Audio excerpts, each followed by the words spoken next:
Welcome back to episode 4. Taking a deep breath in with me,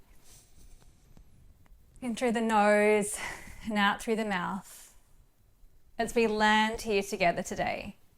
Rolling your shoulders back, opening through the heart, and taking a moment to soften. So in the last few episodes, you've walked with me through the ache, through the identity gap, through rebuild. So now we're stepping into something deeper called recalibration, the long-term integration of your healed identity, the part where your future self stops being a vision and becomes your new baseline. This episode isn't about intensity, it's about inevitability, because every woman reaches a point where she realizes, I will not abandon the woman I've become ever again. And this is what recalibration is. Identity rebirth isn't a one-time event. It's a continual orientation of who I am choosing to be today. And is she aligned with the woman I'm becoming? Recalibration is where you realize you don't try to be her anymore. You don't hope to be her anymore. And you don't wait to be her anymore. You practice her, you return to her, and you regulate into her. You choose her until choosing becomes automatic. So let's get grounded. Recalibration doesn't mean vision boards and affirmations and vibes. Recalibration is the micro adjustments you make in your everyday life.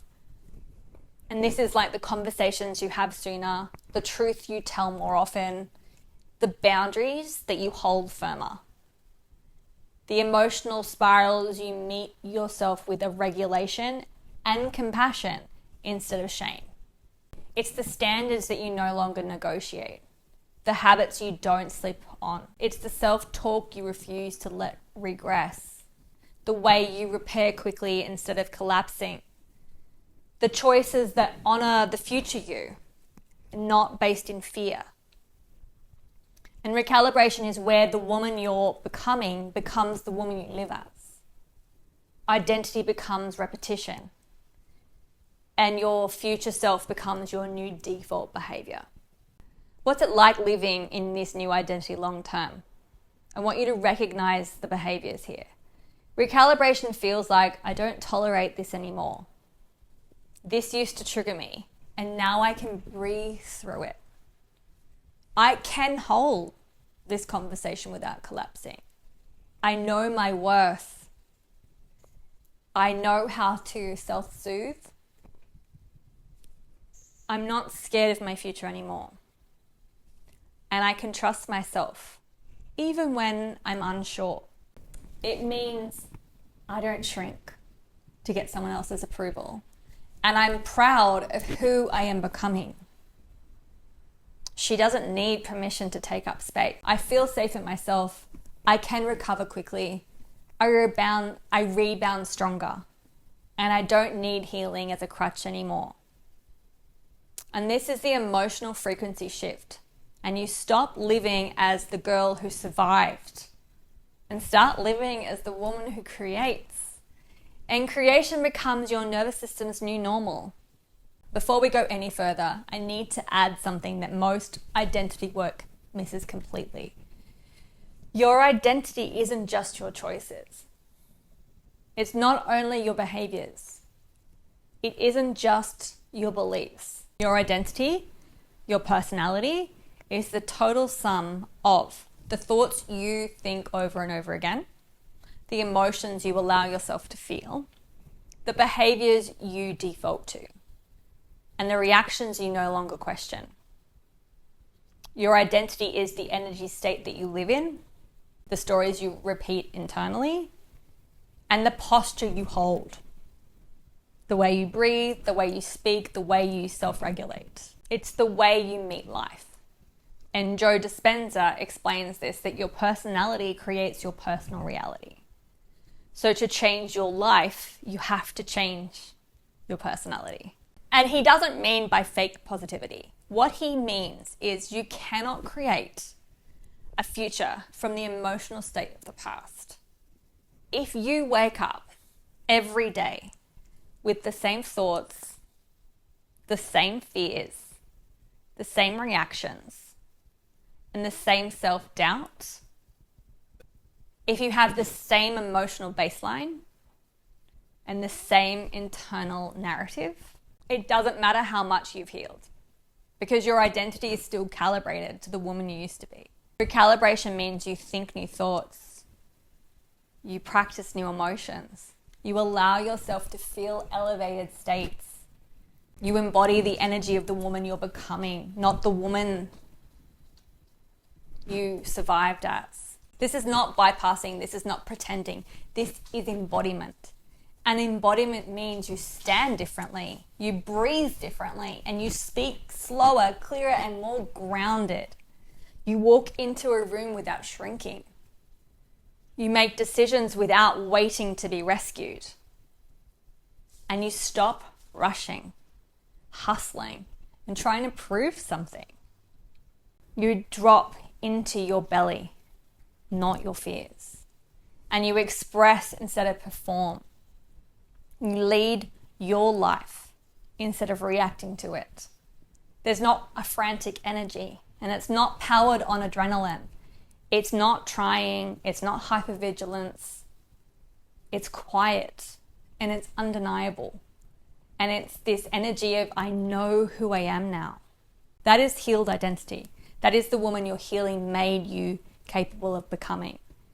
And just like an actor fully steps into a role, not pretending, but inhabiting. You begin to inhabit, embody. Actors don't affirm their roles, they become it. They think like their character. They move like her. They feel like her. They breathe like her. Until their nervous system recognizes that as a role. And this is what you do in recalibration. You are teaching your body, this is who I am now. This is safe now. This is familiar now. This is the real me. And when your body believes it, your whole life will rearrange around it. Because reality bends to the woman whose identity and energy is coherent. And this is the layer that changes everything. Recalibration isn't about a feeling. It's a loop. So identity choice, this is who I'm going to be now. Behavioral alignment, doing the thing that matches her. Even if your nervous system trembles. Nervous system regulation, teaching your body, we can hold this. This new is safe. Repetition, making new choices again. Expansion, your nervous system upgrades its baseline. Embodiment, the behavior becomes natural, effortless, automatically, as the healed woman of you. This loop is how your new identity sticks. This loop is why integration with support really matters. Because this loop is why women who try and do it alone end up circling the same patterns for years. Your life will not change if you do not recalibrate. And I'm not going to soften this part because your future self needs clarity, not comfort. You can do all of the healing work, the inner work, have all the understandings, millions of breakthroughs. But if you don't recalibrate your identity and your nervous system, your behaviors, your standards, and your environment to the future you, your life will stay exactly the same.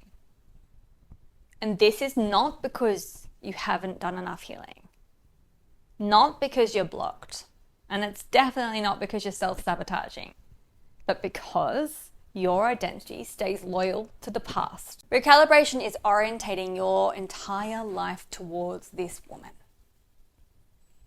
We want to feel her emotional maturity. Make decisions from her boundaries, her self-trust. What are her relationships like? her money reality, what's her lifestyle, her calling, her energy, her vibes, her values and truths. What's her nervous system state? Her sense of safety? What are her standards? What's her identity? This isn't fantasy, it's actually direction. The future you're trying to draw in is not a random desire. She is a memory. It's a destiny. And it's identity calling itself home. You're not trying to become her. You are actually remembering her. And recalibration is the process of returning to her. But before this series ends, I want you to sit with this one question. And I want you to answer it honestly, without spiritual bypassing, without hoping, and without deflecting. Do you want to keep living as the woman who survived? Or do you want to learn how to consistently live as the woman you've already become? Because your life depends on which one you choose. One path leads to familiar suffering. The other leads to expansion, integrity, peace, and possibility. And that path, the second path, is where my work begins. Recalibration is not meant to be done alone. It's a transition into adulthood, into sovereignty and identity, and unlike anything you've ever done before. You deserve support, you deserve guidance, and you deserve someone who knows the terrain. And this is why A Light in the Dark was built. So as we close this series today, I want you to hear this with your whole body. The life you have been aching for. She's not far away. It's one identity shift away. It's one pattern interrupt away. It's one recalibration away. And as I said before, you don't need to become someone new. You simply need to stop abandoning the woman you've already become. Because she isn't a fantasy. She is not a dream.